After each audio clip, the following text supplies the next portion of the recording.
Assalamualaikum warahmatullahi wabarakatuh. Salam sejahtera yang terhormat Bapak Ananda Bintang selaku dosen pengampu kelas Bahasa Indonesia K18. Izin memperkenalkan diri kembali, saya Domo Fidelis dari kelompok 1 akan mempresentasikan karya tulis ilmiah kami yang berjudul Kajian Awal Model SIR dan aplikasinya terhadap pemahaman penyebaran penyakit. Jadi dalam presentasi ini akan dibahas pendahuluan, tinjauan pustaka, hasil dan pembahasan, serta simpulan dari karya tulis ilmiah kami. Nah, penelitian kami dilatar belakangi oleh peningkatan kesadaran dunia akan pentingnya pemahaman pola penyebaran penyakit menular, terutama dalam penanganannya, apalagi setelah pandemi COVID-19 terakhir. Nah, pemahaman, terutama yang kuantitatif, umum datang dari pemodelan matematis, dan model matematika paling sederhana adalah model SIR yang menjadi dasar dari model-model lain. Kami menemukan celah dalam bidang ini, yakni belum banyak studi yang menguji dan membandingkan efektivitas kebijakan intervensi berdasarkan hasil simulasi model SIR dan variannya. Berdasarkan latar belakang itu, tujuan penelitian kami adalah satu, mengkaji kemampuan model SIR klasik untuk menggambarkan pola perkembangan penyakit menular, dan dua, memperoleh gambaran efektivitas atau mengevaluasi berapa efektif kebijakan intervensi seperti lockdown, vaksinasi, dan isolasi dari sudut pandang model SIR. Penelitian ini diharapkan dapat memberikan gambaran tentang dinamika penyebaran penyakit. Untuk pelajar diharapkan dapat menjadi pengantar untuk pemodelan matematika. Dan untuk penelitian lebih lanjut diharapkan dapat menjadi dasar untuk eksplorasi varian model SIR lainnya. Nah, jadi penelitian ini terfokus pada model SIR dasar dan beberapa variannya seperti SIQR dan SIVR. Tidak dilakukan simulasi numerik dengan data empiris secara langsung, hanya estimasi. Dan berlaku asumsi-asumsi yang melekat pada model SIR tertera di sini, dan anggapan dasar kami adalah bahwa dengan asumsi-asumsi ini tetap bisa menggambarkan dinamika wabah dengan cukup baik. Penelitian kami berbasis studi literatur dengan pendekatan deskriptif analitis, dan dari hasil bacaan kami mensimulasikan secara mandiri menggunakan bahasa pemrograman Python dengan bantuan pustaka Matplotlib untuk visualisasi model SIR ini. Jadi, epidemiologi. Bagian utama dari epidemiologi adalah penyakit menular yang didefinisikan sebagai penyakit yang berpindah dari satu individu ke individu lain. Ada dua besaran pokok untuk mendeskripsikan penyakit menular. Yang pertama adalah laju penularan yang menggambarkan seberapa cepat suatu penyakit menyebar dari individu ke individu. Dan satunya lagi adalah laju penyembuhan yang menunjukkan seberapa cepat individu yang sudah terinfeksi bisa pulih. Nah, salah satu tujuan dasar dari epidemiologi adalah untuk menangani wabah, dan ini biasanya dilakukan dengan penerapan kebijakan intervensi. Tiga yang akan kami pelajari adalah lockdown, yakni pembatasan mobilitas untuk menurunkan kontak antar manusia, vaksinasi yang menciptakan kekebalan antara orang yang rentan tertular, dan terakhir isolasi, yang dimana orang terinfeksi diidentifikasi dan dipisahkan agar tidak bisa menularkan penyakit lagi. Nah, model SIR ini adalah model berbasis persamaan diferensial, yakni persamaannya mendeskripsikan bagaimana suatu fungsi berubah terhadap perubahan suatu variabel secara kontinu. Dalam konteks pemodelan ini biasanya artinya persamaan diferensial mendeskripsikan bagaimana suatu nilai, mungkin besar populasi rentan atau besar populasi terinfeksi, bagaimana nilai ini berubah terhadap waktu. Nah, dalam konteks simulasi, persamaan diferensial ini biasanya didekati sebagai persamaan perbedaan. Jadi yang awalnya kontinu dianggap menjadi diskrit. Kenapa? Karena komputer ini lebih ahli dalam menyimulasikan proses diskrit. Ini dah model SIR itu. Jadi model SIR ini membagi populasi menjadi 3 kompartemen: susceptible atau rentan, infected atau terinfeksi, dan recovered atau sembuh, dengan anggapan bahwa tidak ada perubahan besar populasi total. Nah, besaran pokok tadi yang sudah dibahas, laju penularan dan penyembuhan, menjadi parameter dalam model SIR ini. Dan bersama besar tiap populasi, mereka berdinamika dan dideskripsikan dengan persamaan diferensial berikut. Jadi, populasi rentan pindah ke populasi terinfeksi pindah ke sembuh sesuai dengan besaran-besaran ini. Masuk akal ya? Jadi semakin banyak orang terinfeksi dan semakin banyak orang rentan, akan semakin banyak orang rentan yang terinfeksi. Kira-kira artinya seperti itu. Nah, model SIR ini cukup sederhana, jadinya tidak bisa memodelkan kebijakan-kebijakan yang akan kami evaluasi. Jadi dibutuhkan sedikit penambahan kompartemen atau sedikit varian.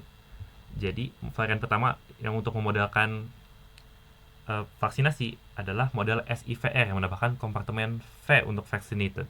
Nah, orang yang sudah tervaksinasi akan kami anggap sebagai kebal. Jadi ini persamaan dasar SIR yang kita sudah kenal. Kita tambahkan suku untuk pemindahan orang dari rentan ke tervaksinasi. Sama halnya untuk pemodelan kebijakan isolasi, kami menggunakan model SIQR menambahkan kompartemen Q untuk kuarantin atau terkarantina. Ya. Jadi ini anggapannya memisahkan orang yang terinfeksi ke kompartemen sendiri agar tidak bisa menularkan lagi. Jadi ini model SIR dasar dan kami menambahkan suku-suku berikut untuk mensimulasikannya. Nah, jadi mari kita lihat hasil dari simulasinya. Oke, model SIR dasar menggunakan parameter-parameter yang tertulis di sini.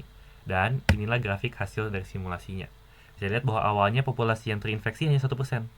Tapi naik terus hingga mencapai puncak di sekitar 30% populasi sebelum akhirnya jatuh turun lagi.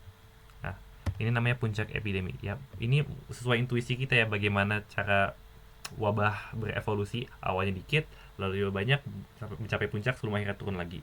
Nah, hasil ini akan menjadi acuan untuk evaluasi kebijakan intervensi, untuk melihat seberapa efektif sebenarnya intervensi yang kami simulasikan ini. Jadi, kebijakan pertama yang akan diuji adalah kebijakan lockdown. Jadi, lockdown ini menurunkan kontak antar individu dan secara matematis artinya akan memperkecil laju penularan. Artinya, lockdown ini menurunkan beta dari simulasi kami. Jadi, ini saat beta berkurang jadi 0,25, saat berkurang jadi 0,20, dan saat berkurang jadi 0,15.